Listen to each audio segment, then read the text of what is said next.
Here's the president yesterday in front of the World War II memorial. This is what he had to say. Everybody, I want you to know a little something about Mr. Overton here. He was there at Pearl Harbor when the battleships were still smoldering. He was there at Okinawa. He was there at Iwo Jima, where he said, I only got out of there by the grace of God. God. When the war ended, Richard headed home to Texas, to a nation bitterly divided by race, and his service on the battlefield was not always matched by the respect that he deserved at home. Stop for a this second. veteran held his head high. This is the portion of the speech that I could not take. Mm-hmm. My Uncle Leo, was there on D-Day on the beaches. He had a thick Italian accent. He was the only one in the family that was allowed to come over. The rest of the family had to stay in Italy, but they didn't know how it was going to end, and they thought, we're probably on the losing side here in Italy. They weren't on Mussolini's side, per se. They just were on the losing side. They sent Uncle Leo. Now, Uncle Leo was an American citizen. He was born in America, but then they moved right back to Italy. So he came back as an American citizen, and he volunteered to fight.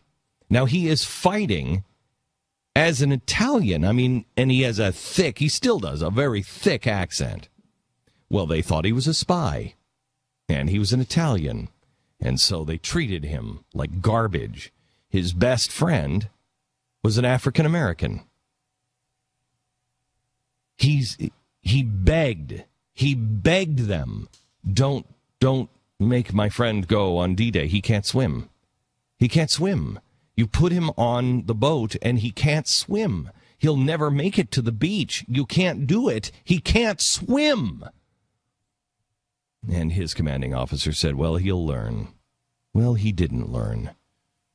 And my Uncle Leo saw his friend shoved off the edge.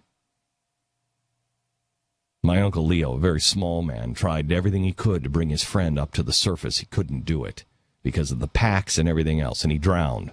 Why did he drown? Because he was black. And why didn't they listen to my Uncle Leo? Because he was an Italian. So I got it, Mr. President. I got it. America was bad in the past. And let me tell you something. America's bad right now today. Got it, Mr. President. It's Veterans Day. Can you not make everything about race? Can you not, even on Veterans Day, can you not just leave it alone one day? Oh, my gosh. I am sorry. I got up this morning and I said, I'm not going to be that man anymore. I'm not going to talk about this guy anymore. I am not going to let him get me upset anymore. I apologize. Many Americans, Mr. President, who vehemently disagree with you, agree that America has been a bad place. But once in a while, just once in a while, it would be nice to have a president that would say, but it's really a glorious place. It is really a place of just massive brightness if we choose. And we have chosen before, and we have had those moments. But you don't believe that. You believe the only good moments we've had is when somebody stood up. When somebody stood up against a special interest that is only revolving around you and your heritage. Tell me about the struggle of every man. Every man to be free, Mr. President. Every man. You can't do that because the bright light in this world came from this country for every man. Yes, Mr. President. Yes, Mr. President, we did have slavery. We don't anymore. We did have slavery. You know who the first slave owner was in America? My gosh, he was a black man.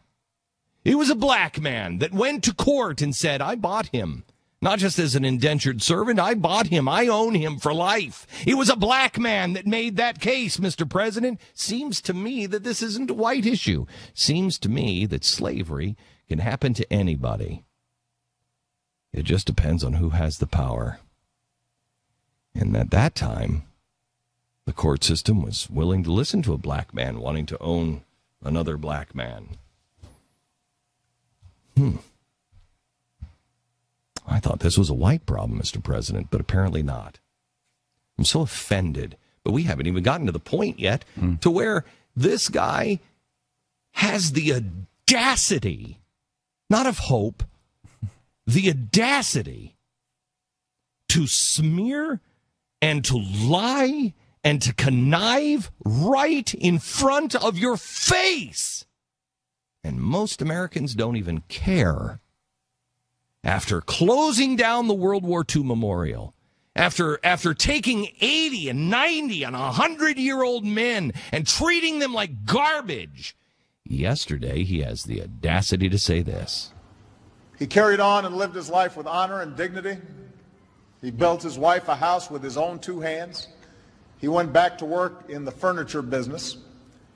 In time, he served as a courier in the Texas state capitol, where he worked for 4 governors and made more friends than most of us do in a lifetime. And today, Richard still lives in the house that he built all those years ago, rakes his own lawn, and every Sunday he hops in his 1971 Ford truck and drives one of the nice ladies in his neighborhood to church. This is the life of one American veteran living proud and strong in the land he helped keep free. And earlier this year, the great folks at Honor Flight Austin brought Richard to Washington, D.C. for the first time. Stop. Oh, my God. They brought him for the first time. Brought him for the first time. The people that he tried to shut down. Well, he did shut them down. The good folks at Honor Flight. The good folks at Honor Flight. The extremists that we had to have the Capitol Police stand against. Build a fence around that damn memorial.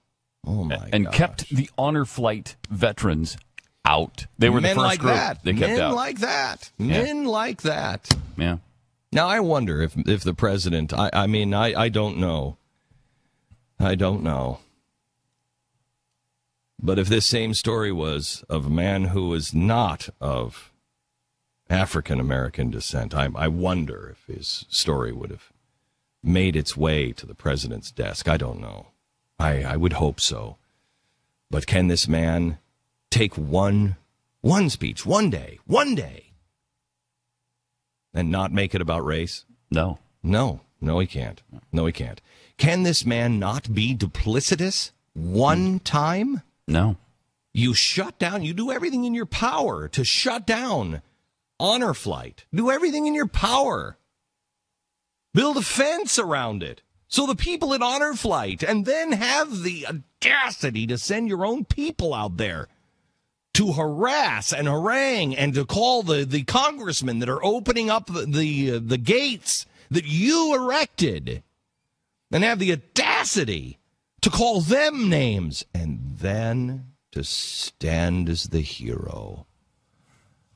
I can't take it. You seem to be handling it pretty well so far. I'm surprised he's saying it. I tell you. I know. I tell you. There are times that you just need to turn the tables over. There are times that you have righteous indignation. And that's definitely one. And you know what? That's fine. And that's fine. If people don't want to see it themselves, that's fine. But I won't play a part in that. But I just don't. I apologize for. I just can't take it. I just can't take it. And I don't know how people do. And I don't think they do, quite honestly. I think they have this vent at a kitchen table. They have this vent in the coffee shop. They have this vent in the cubicle of where they work. They vent at the bowling alley. They vent. And nobody ever hears them. And I apologize that you have to hear my venting, but I can't.